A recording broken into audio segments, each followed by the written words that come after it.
This is News 19 at 10. Thanks for joining us for News 19 at 10. I'm Tamika Alexander. I'm Ben Hoover. Storms and rain for some of us in the morning forecast. We're going to begin with certified Chief Meteorologist Danielle Dozier in the Weather Center now to see what we can expect. Danielle. Yeah, good evening. Mostly cloudy out there and dry. Right now, 77 degrees with a west wind at 7. Here's a check of the radar. We are dry, so a clean sweep going on. And then overnight tonight, you'll see there is the possibility of a couple of showers working their way in from west to east overnight tonight and into early tomorrow morning. And you'll see this time lapse goes until late morning tomorrow at 11:30 a.m. A few cloud to ground lightning strikes will also be possible during the morning. So if you're heading out, I'd have an umbrella with you just in case. It's going to be a mild start to the day, too, with temperatures in the upper 60s. We're also looking at a storm threat in the mid-afternoon until the evening hour. You see the model data updating, by the way, until the evening hours tomorrow. So I want to show you that timeline as well. And we're also going to be talking about the threats and headed into the Memorial Day weekend, just how hot and humid it will be in my main weather forecast in 15 minutes. Danielle, thank you. Huge news in college sports tonight. For the first time in the 100-plus year history of college sports, schools will be allowed to directly pay their student athletes. The NCAA and its 5 power conferences are moving forward with a multi-billion-dollar settlement agreement. The NCAA will pay more than $2.7 billion in damages over 10 years to past and current athletes. And again, going forward, schools will be able to pay their student athletes. We have much more on this story right now on WHNT.com. Also, Olivia will have much more on this story coming up in sports. New tonight, something never before seen is coming to West Huntsville. City leaders discussing the next steps as they inch closer to bringing a recreation center to the area. Yeah, folks living in this part of town say that they've been waiting for years for this to become a reality. News 19's Daryl Burke joins us now live from City Hall. Daryl, this is a big deal for people there. It is, Tamika. West Huntsville is the city's largest district, but they've never had a recreation center. And this $7 million facility will bring several additions to that community for people and their families. Council members meeting in the new City Hall for the first time unanimously approved an agreement with a construction company to build the Martin Road Recreation Center. The 27,000 square foot facility to be located just west of Zert Road will include gymnasiums, meeting rooms, outdoor pickleball courts, and programs for the community.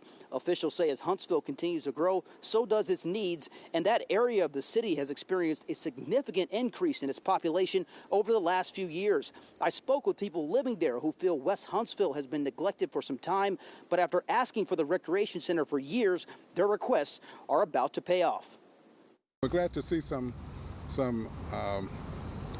attention being paid to us. It's definitely something that we need down here. One mom says the facility is going to be substantial and will benefit families looking to get their children involved in extracurricular activities. I actually have 2 3-year-old set of boy-girl twins, and we would definitely be using that rec center. I'm sure they'll have many different programs that we can definitely use with all the... Construction on the Martin Road Recreation Center is expected to begin immediately and could be expected to be constructed by early 2025. Now, the city also approved a near $250,000 project that'll see the Von Braun Center undergo major renovations to both its North Hall and the Playhouse Theater. For now, live in Huntsville, Daryl Burke, News 19.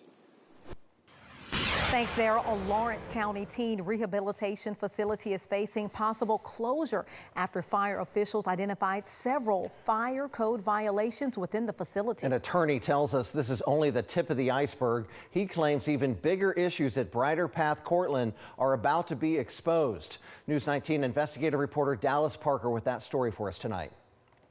This is Brighter Path Cortland, a state-contracted psychiatric residential treatment facility for children and teens, formerly known as Sequel.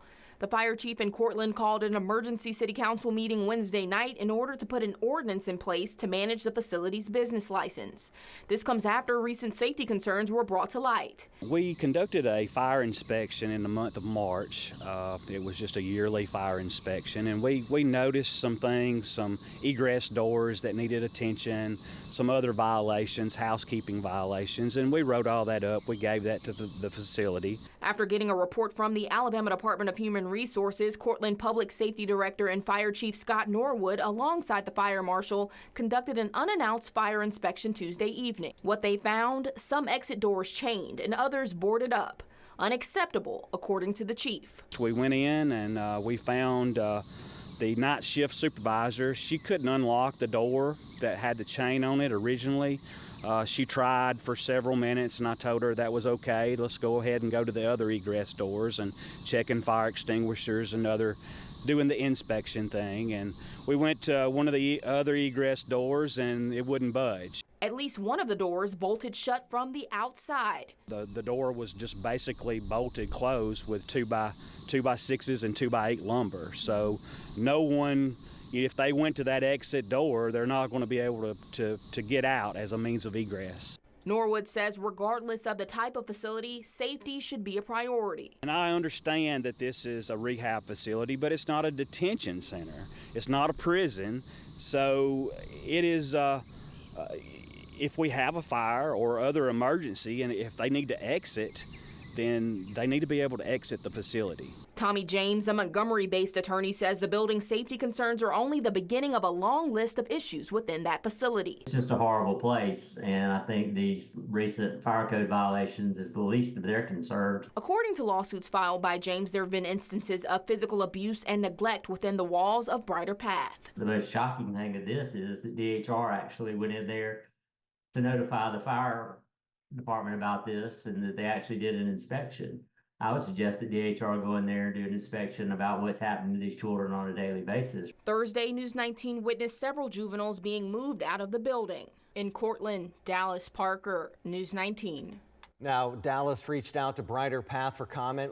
She has not received a response quite yet. Cortland authorities confirmed they also witnessed kids being packed into passenger vans outside the facility today. It's their understanding that DHR has come to relocate the children living in the facility.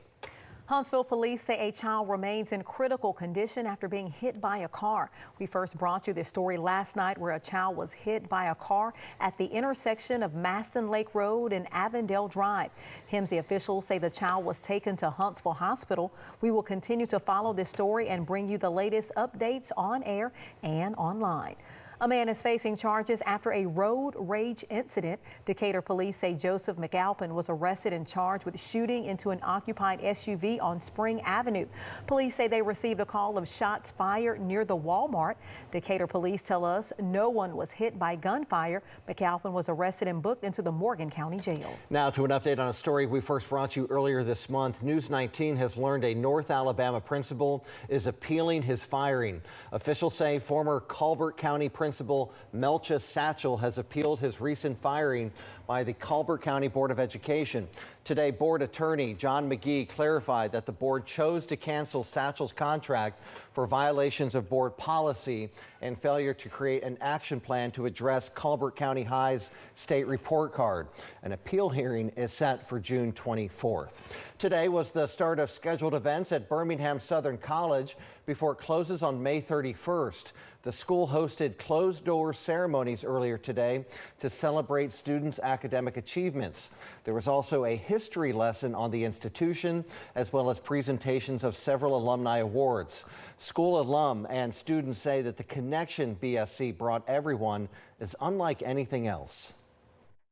I think a lot of people have described losing Birmingham Southern as almost like a death of a family member, and so this is the chance to say goodbye, but it's also the time to celebrate what we all had the opportunity to experience. Birmingham Southern College will close its doors for good on May 31st. Earlier this month, we reported that Alabama A&M announced that they have made a $52 million offer to purchase that Birmingham campus. This weekend, the skies over Decatur will be filled with colorful hot air balloons. However, we may get some rain this weekend. News 19's Alexa Harley spoke with organizers about the plans they have in place. The 47th annual Alabama Jubilee Hot Air Balloon Classic is this weekend, and while everyone, I'm sure, is looking forward to those vibrant, colorful skies, you can see right now that it's a little bit windy and the weather could pose an issue. That's why crews are out here a few days earlier than normal to get everything set up for Saturday. Well, we're trying to take that into consideration. We can't control the weather, but we do have EMA on the site who will be giving us minute-by-minute weather reports so that we can protect the safety of the public. The balloons flying are always weather dependent. For almost half a century, the Alabama Jubilee Hot Air Balloon Classic has been a colorful staple for folks in Decatur. For the 30 or 40,000 people that come out here and come year after year, I think it means a great deal. And the 47th year of the Hot Air Balloon Show will be no different. But if the weather decides to rain on this parade, Alabama Jubilee Hot Air Balloon Classic President Deborah Miller says they have a plan. Even when it's a beautiful sunny day, if it's windy, they can't fly. So we always have to deal with that, but we're just hoping for the best. It's going to be a great event either way. And if the balloons are unable to go up on Saturday, they are hopeful they will grace the skies at some point during the two-day festival. In Decatur, Alexa Harley, News 19. All the fun is just a few days away. The festivities kick off Saturday morning at 6:30, and the grand finale fireworks spectacular is at 9:30 p.m. on Sunday.